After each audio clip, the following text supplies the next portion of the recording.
And you can tell me if I'm being too nosy. Ask. The woman in Vienna. The perfect on-paper woman. Do you miss her? Tomáš considered this. Sometimes I miss the idea of her. The security of having a partner, a plan, a future laid out. But do I miss her? Well, because we never really knew each other. We were playing roles, successful architect, beautiful girlfriend. But underneath, strangers. I know that feeling, Maya said. My ex-boyfriend. We were together 5 years and I think I knew by year 2 that it was wrong. But I stayed because it was comfortable. Because leaving seemed harder than staying. Until finally it wasn't. What made you leave? He proposed, Maya said. And I said no. I surprised myself. I thought I'd say yes, thought that was the plan. But when the moment came, I heard myself say no. And I realized I'd been sleepwalking through my own life. So you came to Prague to wake up. Something like that. Tomáš reached over and took her hand. Just held it. His thumb tracing small circles on her palm. It was such a simple gesture, but it made Maya's heart race. I'm glad you did, he said. They sat there as the sun lowered, turning the sky pink and orange. Other people came to watch the sunset. Couples, families, groups of friends with wine and snacks.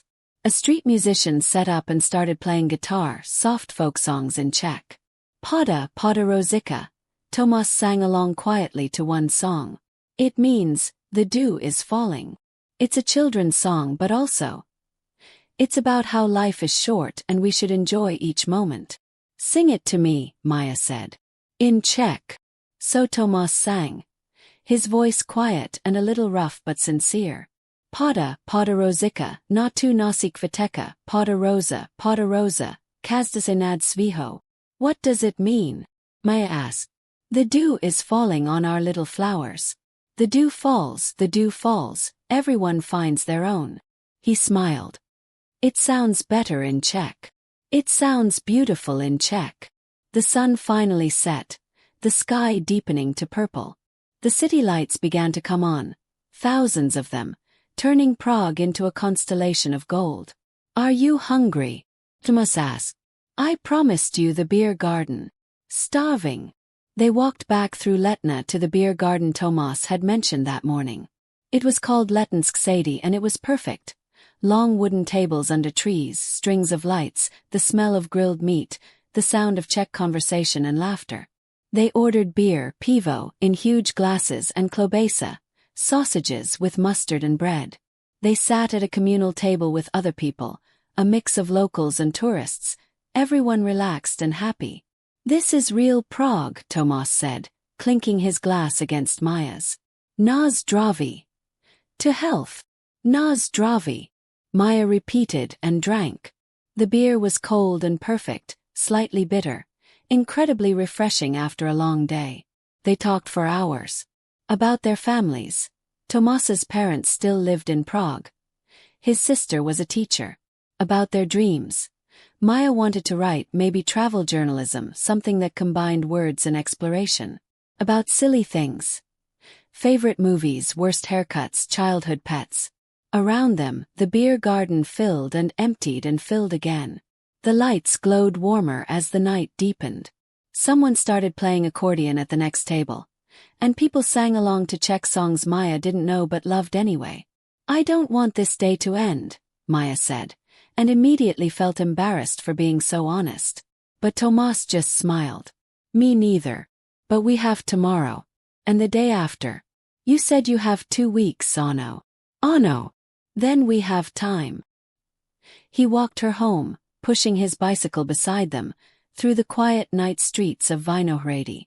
At her building they stopped, and there was a long moment where Maya thought he might kiss her. She wanted him to. But instead he just touched her cheek gently. Dobro no, Maya. Sleep well. Tomorrow we'll go to the castle if you want. Early before the crowds. I want, she whispered. Dob good. I'll come at 8. Is that too early? It's perfect. She watched him cycle away down the dark street, then climbed the creaky stairs to her apartment. Inside she fell onto the bed, exhausted and happy and buzzing with something she hadn't felt in years. She was falling for this city. And she was falling for Tomáš. And for the first time in a long time that didn't scare her. The next morning, Maja woke before her alarm. She showered, dressed in comfortable walking shoes and a light skirt, and was waiting outside when Tomáš arrived on his bicycle at 8 exactly. Dobrano, sleepyhead, he teased. I thought Americans loved sleeping in. Not when there's Prague to see. They took the tram to Malá Strana, then walked up the hill toward the castle. It was a steep climb, but Tomáš knew shortcuts. Small staircases between buildings, narrow lanes that cut through gardens. This is the stairs Zamek Shodi, old castle stairs, he explained as they climbed a beautiful staircase lined with Baroque street lamps. Much nicer than the crowded main road. They emerged at the castle gates just as they opened at 9. Prague Castle, was massive, sprawling across the hilltop. Palaces, churches, gardens, courtyards, all surrounded by walls. It's the largest ancient castle in the world, Tomáš said. Founded in the 9th century. Kings and emperors and presidents have ruled from here. Now it's still the official residence of the Czech president. They showed their tickets and entered. The first courtyard was huge and formal, but Tomáš quickly led her through to the second courtyard, then the third where St. Vitus Cathedral rose up like a fever dream. Maja actually gasped. She couldn't help it. The cathedral was Gothic architecture at its most extreme. All pointed arches and flying buttresses and intricate stone lacework, the spires seeming to pierce the sky itself. Svatý Vit, Tomáš said softly. Took almost 600 years to finish. Come, the inside is even better. Inside was dim and cool and holy. Light poured through stained glass windows, casting colored patterns on the stone floor. Tomáš showed her the Mucha window, designed by the famous Art Nouveau artist Alphonse Mucha, all flowing lines and beautiful faces. He showed her the tomb of Saint Wenceslas. Dobry Král Václav, the good king from the Christmas Carol, he explained. He showed her the crown jewels chamber, though the jewels themselves were locked away. The crown of Bohemian kings, Tomáš said, pointing to the locked door. Legend says anyone who wears it unjustly will die within a year. The Nazis tried to steal it during the war, but the keys were hidden and they failed. They climbed the tower, another long spiral staircase, and emerged high above the city once again. But this view was different from the old town hall tower. Here they could see the cathedral's roof up close, the intricate tiles arranged in geometric patterns, and spreading below, the entire city in morning light. Do you ever get tired of these views? Maja asked. Never. Each one is different. Each one reminds me of something. They explored the rest of the castle complex, the old royal palace with its massive Vladislav Hall, the tiny golden lane where alchemists supposedly once worked, though Tomáš said that was probably just legend, the beautiful gardens terraced down the hillside. By noon they were hungry again. Tomáš took her to a small restaurant just outside the castle grounds, away from the tourist traps. Local, he said.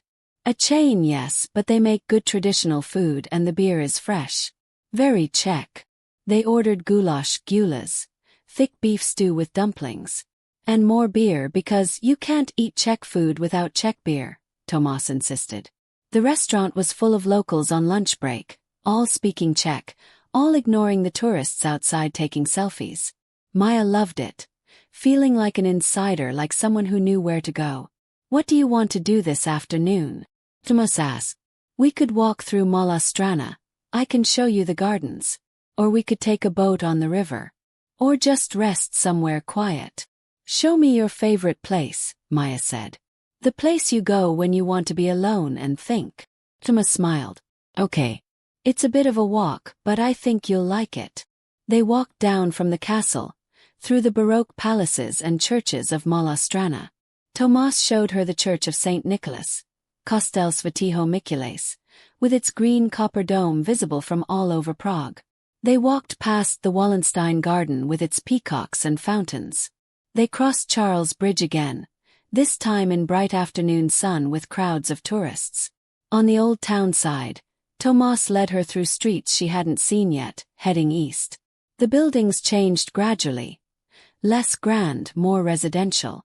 They passed shops selling fabric, bakeries, corner pubs where old men sat drinking. Finally, Tomáš stopped at an unmarked door in an ordinary building. He pushed it open, unlocked, and gestured for Maya to follow. Inside was a dark hallway, then a staircase. Up they climbed for floors 5. At the top was another door, and when Tomáš opened it, they stepped out onto a rooftop. My secret place, he said. It was an old building, the roof flat and empty except for a few chimneys and an old water tank. But the view was incredible. They were surrounded by rooftops, red tiles and dormer windows and chimney pots, and beyond, the spires and towers of Prague rising up like a dream. But it wasn't the dramatic panorama of the tower views. It was intimate, rooftop-level, real. How did you find this? Maya asked. I lived in this building when I was a student, Tomáš said. My apartment was terrible. Tiny, cold, the bathroom in the hallway. But I found this roof access, and I'd come up here to draw, to think, to remember why I wanted to be an architect because of spaces like this, views like this. They sat on the sun-warmed roof, legs crossed. The city hummed around them. Traffic, tram bells, distant music, conversations floating up from open windows. But up here they were alone. Thank you for sharing this with me, Maya said. I've never brought anyone here before. The words hung between them. Maya felt her breath catch. Tomáš was looking at her with an intensity that made her skin warm.